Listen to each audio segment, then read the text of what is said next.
Now we'll start inside. This is your cavitation plate pedal. It's just a down pedal. There's no up play to it. If there is, it's very, very little. It's got a Hallcraft gas pedal, throttle cable, the whole deal. It's all cable steering. I don't know how much of it you can see. That's all Hallcraft. This is the support under the stringer. It's in really good shape. There's no delamination. It's not cracked or broken. The stringers up here don't have any extra holes in them. All the holes are all used. There's your Cassell box in and out handle that goes into the seat to the box. It's got 12. It's a 12-degree box with I forget what gears in it. If you needed to know, I could find out from the guy I got it from. As you can see, the stringers are solid. There's not delaminating. There's no movement in them. This is on the floor in the middle. It's all just original. Everything's the same. The stringer on the passenger side, which I'll get to again later. I'll go around to the opposite side and show you the floor over there.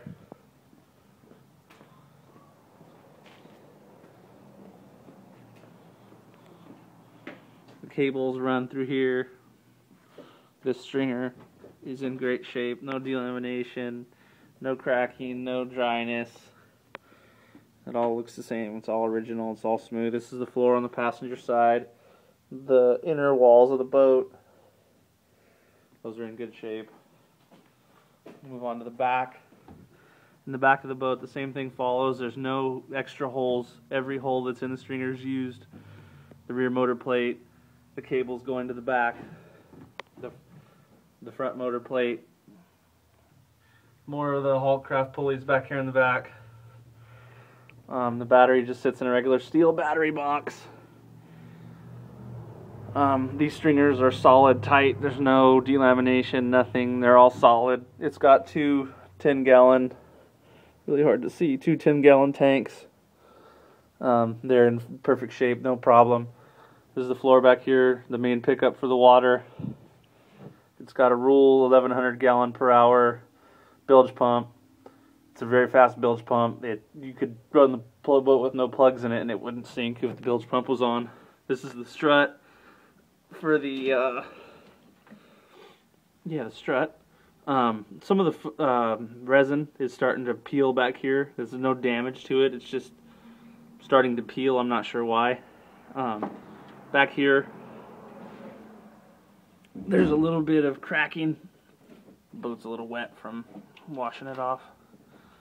There's a little bit of they're just lines in the resin. They don't go very far, very deep. The boat has, for some reason, this little aluminum plate right here. I don't know what it's for. I've never taken it off. It's always been on there since I got it.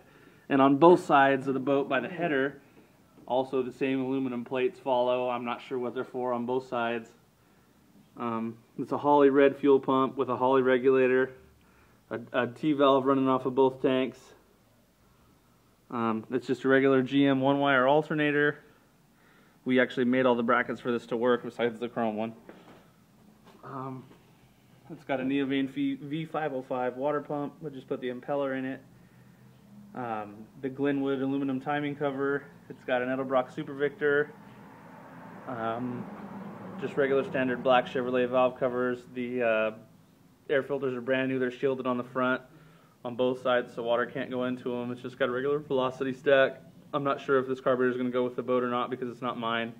If it doesn't, it'll definitely have another carburetor on it and run before it goes.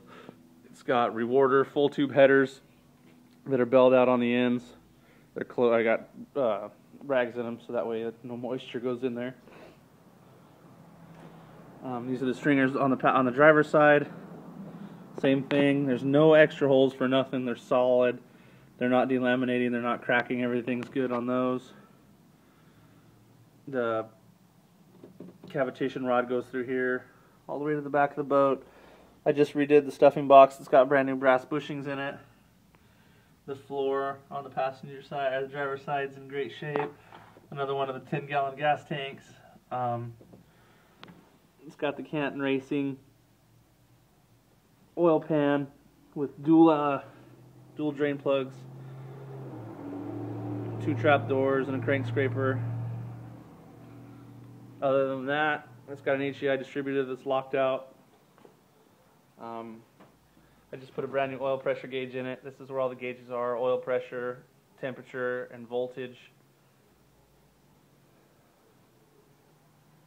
That's all I can think of for now. If you have any other questions, go ahead and give me a call. Thanks.